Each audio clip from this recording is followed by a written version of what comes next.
Right, the Commander-in-Chief of all South Africa's Armed Forces, President Cyril Ramaphosa, has applauded members of the army today in Richards Bay, KwaZulu-Natal. But then again, industry experts say South Africa's armed forces in the current state is a shadow of its former self, with a lack of funding seen as the greatest challenge. So what's the real state of the country's armed forces? For more on this, we're now joined by Kobus Marais, DA's Shadow Defense Minister. Kobus, good evening, and good to have you, and thank you very much for your time this evening. Good evening, good evening to your listeners. Now, I'm not sure whether the minister did say this, but I'm reading here in one publication that the Minister of Home Affairs actually said this following the whole situation with 22 Afghan nationals that were turned back at the border. The minister is arguing that if those Afghan nationals are being followed by the Taliban, this poses a security risk for the country. They are better off being protected by America. I've just lost you. Okay, hopefully, can you hear me now?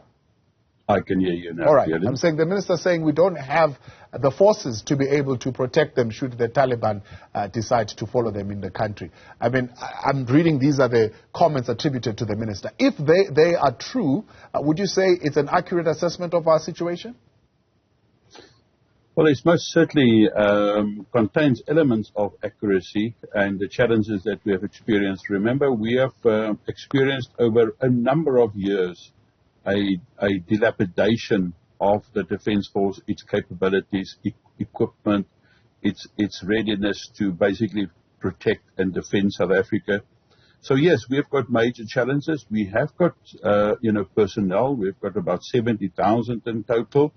Of which obviously a very small portion is actually deployable into a war situation, because that's why we have to rely very heavily on reserve force members to complement regular force members on every single operation that we embark on, whether it's in the Democratic Republic of Congo, whether it's on our borders, whether it is in Mozambique, whether it's deployment in 2021 or, chariot. So, yes, we have got major challenges with regards to staff, but I think we have got more challenges with regards to prime mission equipment, like very strategic aircraft, whether it is fixed wing or rotor, and obviously then Navy exercises. We've got major challenges with prime mission equipment, like vessels, the frigates, the submarines, other combating naval vessels, and then in the army itself, we know that we sit with aging material, and we have talked about this. It was identified quite a number of years ago that we have to urgently do maintenance and midlife upgrades and do new acquisitions. Unfortunately, the budget has gone one way, whilst expenses like cost of employees has escalated well above the target of the 2015 Defence Review policy document of 40%, and it has reached the level of 70% of budget. So in other words, there are very, very little, if any, left for maintenance of equipment. And for acquisitions and for upgrades. So yes, we've got major challenges, and if the Commander-in-Chief and the Minister of Finance, together with the Minister of Defence, are not urgently looking in how to not only increase the budget, but also change our focus, reprioritize in terms of where we spend and how we spend our money. How do we get the best value for money? How do we build in the optimum protection of our people, secure the safety of them, secure the protection of the integrity of South Africa, and we have to invest into new technology. We sit with a very large extent with old, outdated technology and even equipment on board the vessels. So we have to really invest billions of rands to get to a point that we are competitive in terms of what we need to do should there be onslaughts like that from outside. So yes, and remember, our maritime area that we are responsible for is larger than our land area. So we've got major challenges. It's a tricky one because also it's operating in secret, so you can't really reveal much of what our military power is because you don't want your enemies to know exactly what you've got. But in a sense, how often do we review our vulnerability and our situation here, and what do we really measure? Remember what we should be doing, and yes, we do interact with government and with the chief of the South African National Defence Force and the chiefs of the different arms of services. We have had a closed session meeting in the beginning of December, where they have been brutally honest with us in terms of our capabilities. We do, as a committees, we do on-site inspection and visits, like we've done last year with at Bloemspruit. We went to De Brug, we went to Tempe, and we were confronted by the absolute realities. And subsequently, some of the information that was kind of confidential at that stage came out in submissions. Like last week, we had a submission by the Department of Defense and an Arms Corps. And what they have told us, and that was not confidential information, it was not marked confidential or classified. So I assume that is open for the public to know.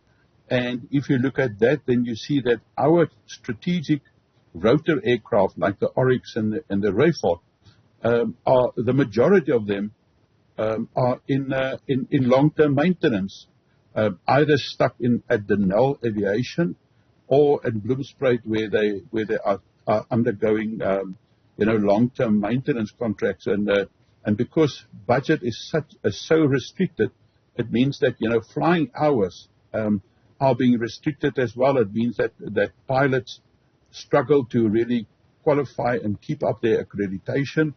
The same applies to our naval responsibilities.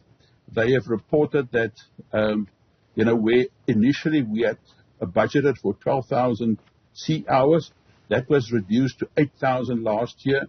And last week they've reported to us after the third quarter, only 2,000 hours have been spent on the water. And according to them, the reason is the non-availability of naval vessels. We haven't participated in Operation Copper and Corona because their reason being we haven't got naval vessel availability. So our problem is that when you look at the Navy, for instance, our vessels are very old. The frigates that we acquire and procured during the so-called arms deal transaction, all four of them need urgent midlife upgrades. They've actually cannibalized three of them to make sure that the SAS Mendi was able to sail to Richards Bay. None of the three submarines is serviceable at the moment. And then obviously also the Lynx helicopters that are supposed to be on board the frigates. We also have challenges with regards to maintenance contracts and available budget.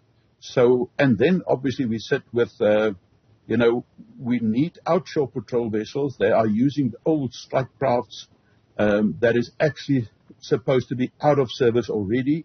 But there's just no money for that. We know that we are getting 2 more inshore patrol, multi-mission inshore patrol vessels this year and next year. But with 3 new inshore patrol vessels, it's like you try everything, but you hope that something will happen. It's just not enough in terms of our responsibility and maritime responsibility. And remember, our capability to do air surveillance, maritime surveillance and patrols are also zero. 35 Squadron in Cape Town and Easterplaat that has got the responsibility to do that, they only have got one very old lady Dakota. Now, that is got analog technology. There's no way that you can even send that aircraft, to do proper surveillance and patrols. So we need to reinvest in high technology aircraft and UAVs. Some of the UAVs these days, you don't need to have a pilot anymore in the aircraft. It can be UAVs like the one that Milcor has designed and developed. And you can fly 2,000 kilometers very easily and return back to base. So we need to invest in high technology. We need to invest in fifth generation technology because that is what our adversaries are using. Yeah. Speaking of what our adversaries are using, I mean, in terms of what we are currently investing in our peacekeeping operations, in terms of percentage-wise, what are adversaries investing compared to the budget or the GDP of the country, compared to what we are doing? In general, there's a general rule over the world that you have to appropriate 2% of GDP to your defense budget. Now, some countries are doing more, like I think the countries like Russia and China who's building up their military capability, and Russia who's involved in a war at this stage, will obviously spend a lot more than 2%. However, we sit in a situation in South Africa where as our economy is actually shrinking, remember, then our GDP is also shrinking. Now, our current budget is 0.78% of GDP. So we are so far off from the 2% of GDP that it is just not sustainable and not achievable under the current economic conditions and challenges in South Africa. What we have to do is obviously, and I've said it to the Minister and the Minister of Finance, our objective must first be to strive to reach 1% of GDP. However, we will have to refocus our priorities, that we can get more value from that money. We have to be honest and say we don't face the conventional warfare threats of the previous regime, while we're still maintaining so many of that assets and properties of the old SADF. So we will have to say how many of these can we get rid of, how many of these can we sell, and we can ring fence the money and reinvest that into high technology and modern technology that can deal with the current threats and the future threats. And if we do not have a 24-hour, 7 days a week, constant surveillance of what is happening on our land borders and our maritime borders, we have got problems, and we will have an influx of not only people into our country, but contraband and illegal stuff and human trafficking. That is very important. When we look and see what is happening in the DRC, where we are currently employed together with MONUSCO under Operation Mistral, we have got a major challenge where we do not get the support from the United Nations to fully fund our Oryx helicopters and our Rayfalk attack helicopters. In my opinion, that's one of the reasons why the accident happened the other day, where the flight engineer was unfortunately fatally wounded. So we have to look and see what is in the best interest of South Africa. We have got an enormous shortage of those strategic helicopter capability in South Africa and in Mozambique. Mozambique is, for me, a much higher priority than the DRC. So we will have to, in my opinion, take a very, very hard and maybe unpopular decision and say, should we not withdraw our helicopter capabilities, both the Oryx and the Rayfalk, from the DRC, apply them and use them inside South Africa on our borders and on our maritime surveillance areas, and also in Mozambique. However, if we do that, then we must know that our soldiers are very much exposed in the DRC, and the reality is then we can actually not afford that in a sustainable way. So some very, very hard decisions that government will have to be taking in the very near future. Otherwise, we will see a further dilapidation of prime mission equipment, But whether that's in the Navy, in the Air Force, or in the Army. So, in essence, Kobus, you're arguing that we should then look at which missions are we going to be supporting on the continent. Well, absolutely, because first of all, charity starts at home. So we must start at home and make sure that we comply with our constitution, that we secure the sovereignty of South Africa, make sure that our people are safe from outside threats. Then we have to make sure that the region closest to us, and that's the SADC region, and that includes Mozambique, that we have got stability and peace in this area. And that will include the maritime area as well. Yeah. And by securing that, we will get more value for money because it's costing us an arm and a leg to just be involved in the DRC. And I mean, if the budget is to spend R1 billion a year there, and we only get back from the UN about 300 to 400 million, then one must really ask the question: is that the best way to spend another 600 million rand? Or should we rather, spend that inside South Africa, rebuilding the defense force, and focus on regional stability and peace? And obviously, then the whole question comes about, international exercises like this exercise Mosi 2. And if we look at our capabilities and technology, and if you compare that with what Russia and China has got, they have got some of the most modern Navy vessels that was launched in 2018, 19, and 2020. Yeah. We have got very, very old naval capabilities that is in KwaZulu-Natal at this stage. And as I've said, the one frigate was actually the others were cannibalized, the other three, to make sure that this Ismendi was able to sail to Richards Bay. Sure. And so tell me, sorry, Kobus, let me come in here. Why do we then participate in those drills? I mean, what is the benefit for us? And they are coming in, they're showcasing top-of-the-art equipment and technology, and we still have archaic kind of armory here in the country. Well, I tell you, I mean, some people make it out to be either for Russia or against Russia, or for America or against America. That's not the case how I see it. We must always look and say, what is in the best interest of South Africa? What can we afford? And what benefit and advantages can we get out of an exercise like this? Now, I've explained that we do not have the naval capability compare in any way with their capabilities. If you then compare the Admiral Gorshkov with its hypersonic missiles, then you say we have got nothing to compare with that. Now, it is also a very awkward time in geopolitical history.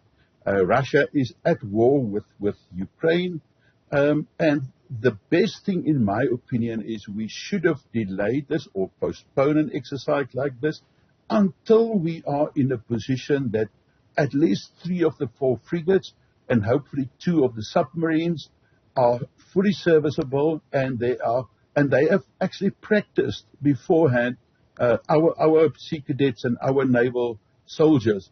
And then, if we are in a position that we can actually afford to take part, and the other countries like Russia and China has got capabilities that we can actually learn from, that we can piggyback from, that we can implement some of that in our own preparations and getting our naval capabilities ready, then there might be value in it. But at the moment, it's costing us a lot of money. I think the only guys that is getting benefit from that is predominantly Russia, in the way that they have used propaganda. So they've done excellently in terms of propaganda. China has played a more subdued role, but there's no ways that this is a showcase in terms of their influence and then their capabilities to brag about that in the eyes of America, UN, and other NATO countries. Kobus, let's leave it there. Appreciate your time. Thank you very much for coming on. DA Shadow Defense Minister Kobus Marais there, highlighting some of the challenges that we are dealing with as far as our military power here in the country.